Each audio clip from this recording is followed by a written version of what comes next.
May 23 ദൈവപ്രസാദ കന്യക. 1575 സ്പെയിനിലെ ace എന്ന സ്ഥലത്തെ വിധവയായ മരിയ സെയിൻസ് ചെമ്മരിയാടുകളെ മേയാൻ വിട്ട് ജപമാല ചൊല്ലുകയായിരുന്നു. ആ നേരം പരിശുദ്ധ അമ്മ പ്രത്യക്ഷപ്പെട്ട് അവിടെ ഒരു ചാപ്പൽ പണിയാൻ ആവശ്യപ്പെട്ടു. ജനങ്ങൾ തന്നെ വിശ്വസിക്കില്ലെന്ന് പറഞ്ഞ മരിയായെ മാതാവ് സഹായിക്കാമെന്നേറ്റു. മരിയ ഇരുന്നിടത്ത് നിന്ന് എഴുന്നേൽക്കാൻ ശ്രമിച്ചെങ്കിലും സാധിക്കായകയാൽ അവളുടെ മകൾ അവളെ ചുമന്ന് വീട്ടിലേക്ക് കൊണ്ടുപോയി.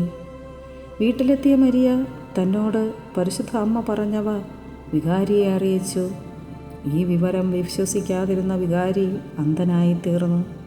ഇതേ തുടർന്ന് അദ്ദേഹം ആർച്ച് ബിഷപ്പിന് കത്തെഴുതിക്കൊണ്ട് അവിടെ ചാപ്പൽ പണിയാൻ ആവശ്യപ്പെട്ടു.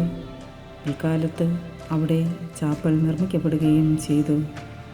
അമ്മേ പരിശുദ്ധ അമ്മേ ദൈവമാതാവേ, ഞങ്ങൾ ഇന്ന് വിശ്വാസത്തിൽ നിന്ന് അകന്നുപോയിക്കൊണ്ടിരിക്കുകയാണ്.